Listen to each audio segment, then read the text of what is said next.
तो जिस बात का अंदेशा था वही हुआ है। अमेरिका ने सीधे तौर पर इस ईरान इजराइल वॉर में एंट्री ले ली है। जी हां, अमेरिका जो अब तक खुद को यह बता रहा था कि मेरा इस जंग से कोई वास्ता नहीं है, अमेरिका ने सीधे तौर पर अब एंट्री ले ली है। आपको यह जानकारी आपको दे दूं कि अमेरिका ने ईरान में बमबारी की है। अमेरिका के B-2 बॉम्बर्स ने देर रात या यूं कह लें कि अलग सुबह बमबारी की है और ईरान के जो 3 न्यूक्लियर मराकज हैं, जिसमें नतांज है और जो फर्दो है और उसके अलावा इस्फहान है, यानी नतांज, फर्दो, इस्फहान, इन तीनों मराकज पर अमेरिका ने बमबारी की है B-2 बॉम्बर से।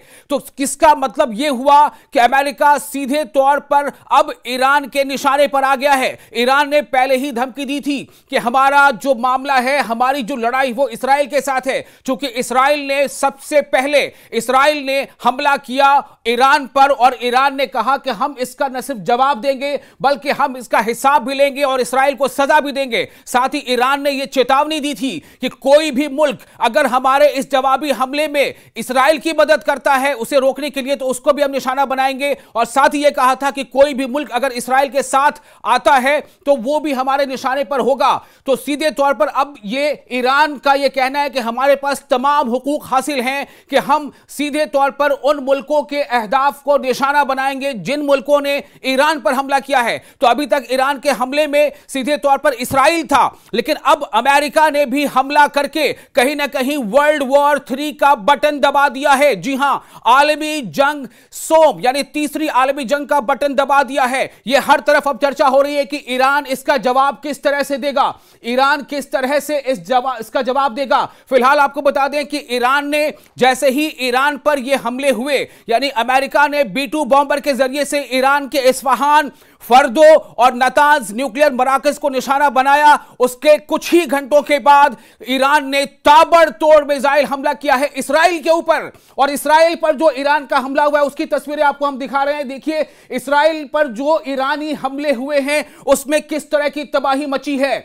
जबरदस्त तरीके से दो दो बराज मिसाइल के दागे हैं ईरान ने इस्राएल के ऊपर। और इस्राएल पर इस हमले में, ईरान के इस हमले में, या तो हाइफा, चाहे वो तेल अवीव, चाहे वो नेज़लियोन, चाहे वो नेस्शेरोन, ऐसे कई शहर हैं, तमाम शहरों में जबरदस्त तबाही मची है। यह ताजा हमला ईरान की तरफ से इस्राएल के इन शहरों पर तब किया गया है जब अमेरिका ने सीधे तौर पर B-2 बॉम्बर का इस्तेमाल करते हुए ईरान के 3 मराकज को निशाना बनाया। यह आप देखिए तबाही का मंजर, धुआं हुआ तेल अवीव, ये तबाही के मंजर देखिए। ये तेल अवीव के मराकज हैं, ये तेल अवीव है, ये वो तेल अवीव है जो इस्राएल की राजधानी है, ये वो तेल अवीव है जहां के बारे में ये कहा जाता है कि यहां परिंदा भी पर नहीं मार सकता। देखिए किस तरह से ईरानी मिसाइल के हमलों में ये लगातार इसको नुकसान पहुंचा है। भगदड़ मची हुई है, वहां पर ट्रैफिक जाम है, लोगों में इस बात की होड़ मची है कि जल्द से जल्द वो तेल अवीव को छोड़कर कहीं और चले जाएं। इस्राएली अवाम इस्राएल को छोड़कर जाना चाहती है, जा भी रही है। इससे पहले मैंने आपको बताया था कि चूंकि एयरपोर्ट्स बंद हैं तो इस्राएली अवाम समुद्री रास्ते से जा रही है। हाइफा में जबरदस्त नुकसान पहुंचा है।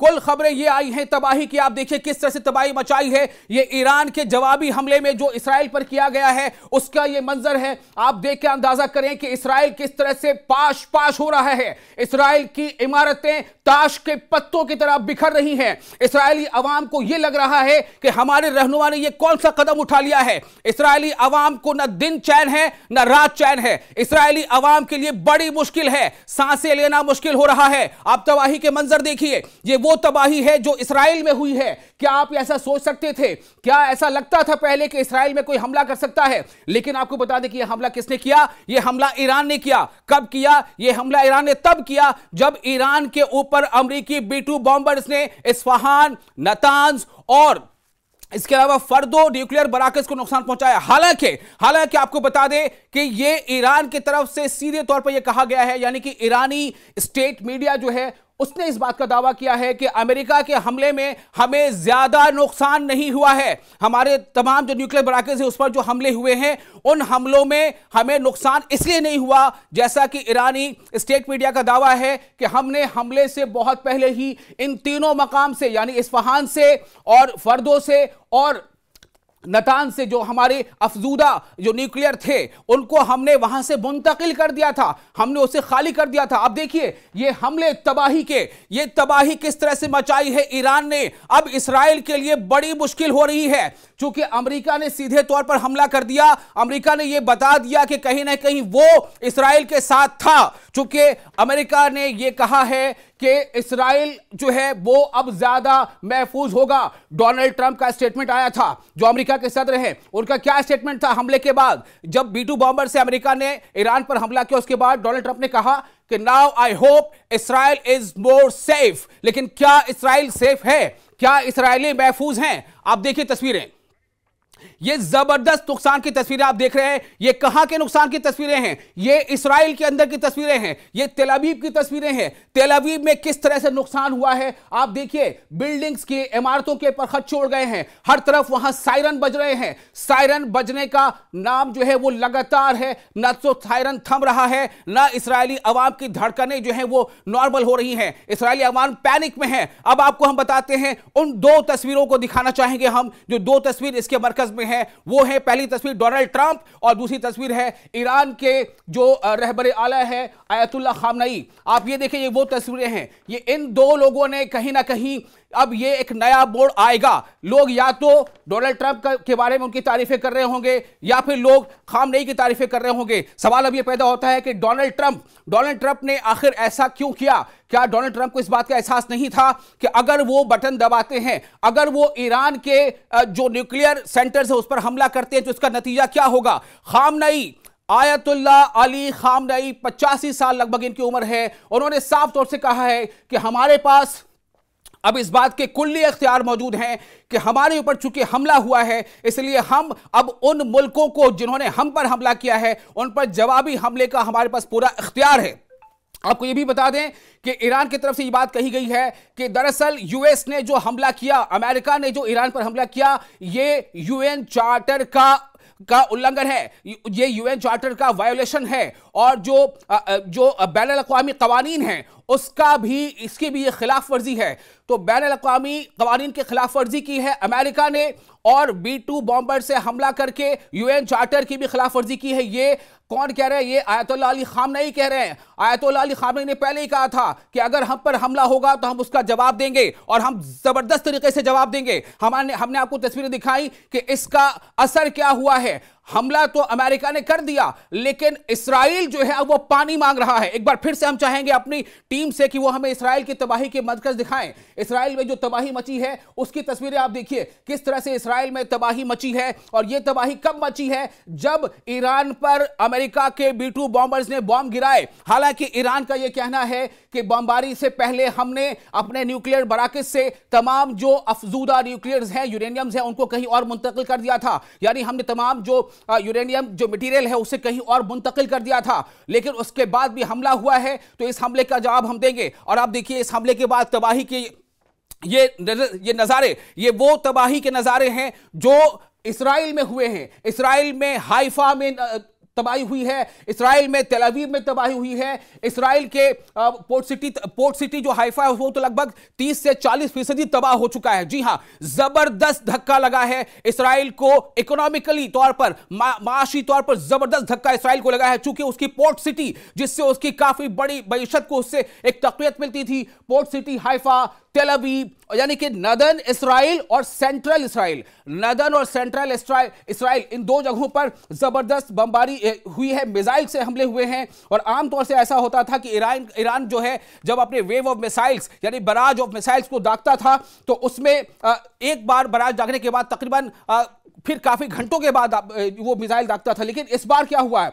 इस बार ये हुआ है कि इसराइल के ऊपर जो ईरानी मिसाइल दागे गए हैं वो आधे घंटे के अंदर तकरीबन 30 मिसाइल दागे गए हैं, और सब बैलिस्टिक मिसाइल हैं। बैलिस्टिक मिसाइल को रोक पाना इसराइल के जो आयरन डोम है उसके लिए मुमकिन नहीं हो पाया है। इसीलिए आप नजारे देख पा रहे हैं तबाही के। ये वो तबाही के सेंटर्स हैं, बराकिस हैं। आप देखिए, बिल्डिंग्स, सड़कें, गाड़ियां, लोगों की परेशानी, बहुत सारे वीडियोस वहां से आ नहीं पा रहे हैं, चूंकि आप समझ सकते हैं जिस तरह से रिपोर्ट्स पहले आई थी, मैंने आपको बताया था कि इस्राएल की पूरी कोशिश यह है कि वहां की बर्बादी की तस्वीरें लोगों तक नहीं पहुंचे, दुनिया तक नहीं पहुंचे। इसने पूरी कोशिश की थी, लेकिन उसके बावजूद कई ऐसे जराए हैं जिनसे हमें ये तस्वीरें मिली जो अब तक हम पहुंचा रहे हैं। आपको बता दें कि ईरानी मिसाइल हमले में इस्राएल के तेल अवीव, आप सुनिए कहां कहां पर इस्राएल पर हमले किए हैं ईरान ने।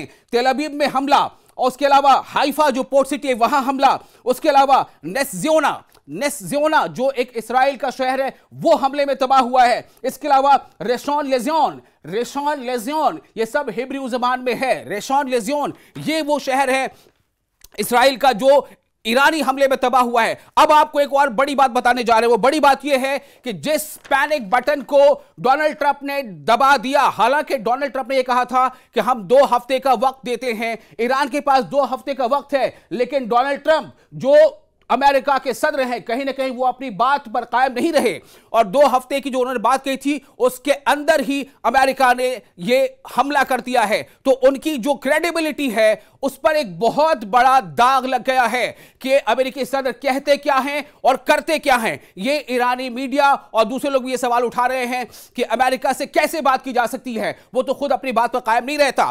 तो आपको ये अब आप देखिए क्या हुआ है। एक तरफ तो जहां पर जब ये न्यूक्लियर साइट्स पे अटैक हुआ है तो उसके बाद हूसी, आपको याद है ना हौसी, जिसको भारतीय मीडिया में कई बार हूथी भी कहा जाता है, दरअसल वो हौसी है, हौसी। तो हौसियों ने ऐलान कर दिया है कि अमेरिका को इसकी कीमत चुकानी पड़ेगी। हौसियों ने कहा है कि लाल सागर से गुजरने वाला कोई भी जहाज, चाहे वो इस्राएली हो या अमेरिकी हो, उसे हौसियों के निशाने पर रहना पड़ेगा। हौसियों ने सीधे तौर पर कहा है कि अब हम सीधे तौर पर अमेरिका को निशाना बनाएंगे, हम सीधे तौर पर इस्राएल के जहाजों को निशाना बनाएंगे। यानी हौसियों का गुस्सा भी एक बार फिर से भड़का दिया है डोनाल्ड ट्रंप की इस मौजूदा कोशिश ने। ये देखिए हौसी के ये जो मिलिट्री कमांडर चीफ है उनका ये स्टेटमेंट आ चुका है। उनका कहना है कि चूंकि अमेरिका ने ईरान के न्यूक्लियर साइट्स पर हमला कर दिया है, इसलिए अब अमेरिका के जहाज हमारे निशाने पर होंगे, इस्राएल के जहाज हमारे निशाने पर होंगे। लगातार अब हालात बदल रहे हैं।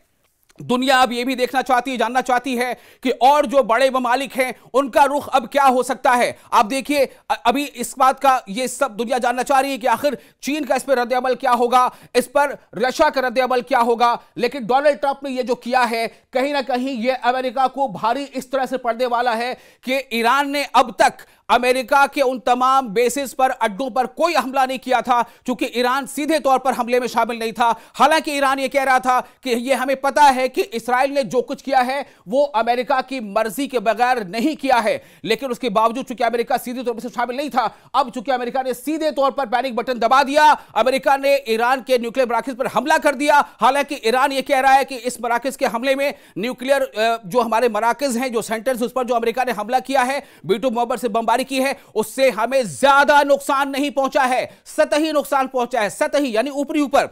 क्यों इसका कारण ईरान इसकी वजह यह बता रहा है कि चूंकि हमने हमले से पहले, हमें अंदेशा था, हमें इस बात का एंटीसिपेशन था, और इसलिए हमने हमले से पहले ही तमाम जो हमारे न्यूक्लियर मटेरियल हैं उसको हमने वहां से कहीं और शिफ्ट कर दिया था, उन सेंटर्स को खाली कर दिया था। तो अगर ईरान की बात को माने तो उन खाली सेंटर्स पर, उन खाली एम्प्टी सेंटर्स पर अमेरिका ने बमबारी की है, चाहे वो इस्फहान हो, चाहे फर्दो हो, या फिर वो नतांज हो। तो अब यह देखना अहम होगा कि अब तेजी से तमाम जो ममालिक हैं वो या तो एक साइड में होंगे, या तो वो ईरान का पक्ष ले रहे होंगे, या फिर वो अमेरिका का पक्ष ले रहे होंगे, इसराइल का पक्ष ले रहे होंगे। तो यहां पर सीधे तौर पर, हालांकि हमले के फौरन बाद, इससे पहले के अमेरिका के राष्ट्रपति डोनाल्ड ट्रंप मीडिया के सामने आके अपनी बात रखते, उसके पहले ही इसराइल के बेंयामिन नेतन्याहू ने मीडिया के सामने आकर के खुशी का इजहार किया और कहा कि इसराइल की तमाम अवाम की तरफ से अमेरिका को शुक्रिया। लेकिन उसके बयान के चंद ही मिनटों बाद देखिए क्या नजारा है। इसराइल को पाश करके रख दिया है ईरानी मिसाइलों ने। ईरानी मिसाइलों ने जो कहर बरपाया है वो अब तक का सबसे ज्यादा जबरदस्त और खतरनाक है जो ईरानी बैलिस्टिक मिसाइल ने कहर बरपाया है। कहां? इसराइल पर, कहां? तेल अवीव पर। वो इसराइल जो आयरन डोम के नाम पर बहुत शोहरत रखता था, तमाम आयरन डोम को जबरदस्त नुकसान पहुंचाया है। फेल हो गया आयरन डोम, पूरी तरह से तो नहीं फेल हुआ, लेकिन हां यह जरूर है कि वो कुछ मिसाइलों को रोक पाता है, लेकिन जो मिसाइल वहां गिरते हैं वो क्या तबाही मचाते हैं वो आपकी तस्वीरों में सामने है। तो हूसी ने कह दिया कि हम अब अमेरिका को सीधे तौर पर निशाना बनाएंगे। लाल सागर से कोई भी अमेरिकी जहाज या इस्राएली जहाज या इस्राएल और अमेरिका का जो हलीफ मुल्क होगा उसके जहाजों को हम अब जाने नहीं देंगे, उस पर हम निशाना साध देंगे। चूंकि इससे पहले ही उसने ये धमकी दी थी, अब चूंकि ईरान पर ये अमेरिका ने हमला कर दिया है तो हूसियों ने ये धमकी दे दी है। यानी कि अब सीधे तौर पर लाल सागर सिर्फ नाम का लाल नहीं रह जाएगा, वो सागर वाकई लाल हो जाएगा, वो सागर खून से भी लाल हो सकता है। अब सवाल यह पैदा होता है कि फौरी तौर पर तो ईरान ने इस्राएल पर धमकी ही नहीं दी, बल्कि इस्राएल को फौरी तौर पर ईरान पर हुए हमले के बाद इस्राएल के कई शहरों में लगातार हमले करके जबरदस्त तबाही मचाई है। अब यह देखना होगा कि ईरान अमेरिका से किस तरह से मद्दे मुकाबिल आता है, ईरान अमेरिका के खिलाफ क्या कार्रवाई कर सकता है, ईरान अमेरिका के मफादात के खिलाफ क्या हमले करेगा या क्या कार्रवाई करेगा। और यह भी देखना अहम होगा कि ईरान को किस किस मुल्क का साथ मिल सकता है। ये दो तस्वीरें देखिए, इन्हीं दोनों के इर्द गिर्द अब जो है ये बाइपोलर सिचुएशन बनती जा रही है। Donald Trump led Israel America war against Iran, और इसमें खामनेई लेड कौन कौन इसमें शामिल हो सकते हैं। आपको बता दें, जो हमारा पड़ोसी मुल्क है पाकिस्तान ने ईरान पर हुए इस हमले की मजम्मत की है। पाकिस्तान का कहना है कि ईरान के न्यूक्लियर साइट्स पर हमले जो है वो काबिले मजम्मत हैं, ऐसा नहीं होना चाहिए था। और क्यूबा का रिएक्शन आया है। क्यूबा ने कहा है कि इन हमलों से जो अमेरिका ने ईरान पर किया है, इससे ये जो खित्ता है, ये पूरा का पूरा खित्ता ये जो है अनस्टेबल हो जाएगा, ये गैर यकीनी सूरत हाल में तब्दील हो जाएगा। यूएन का तो यहां पर जिक्र ही क्या करना है। यूएन के बारे में तो कहा जाता है कि उसकी बात ही नहीं मानी जाती, यूएन कहता कुछ है, उसका कोई असर नहीं लेता। लेकिन यूएन ने भी इस हमले के बारे में यह जरूर कहा था कि जल्द से जल्द इस हमले को, ये जो कॉन्फ्लिक्ट बना हुआ, इसे रुकना चाहिए। लेकिन अमेरिका के इस ताजा हमले ने ईरान पर जो उसने किया है, उससे ये हालात बन गए हैं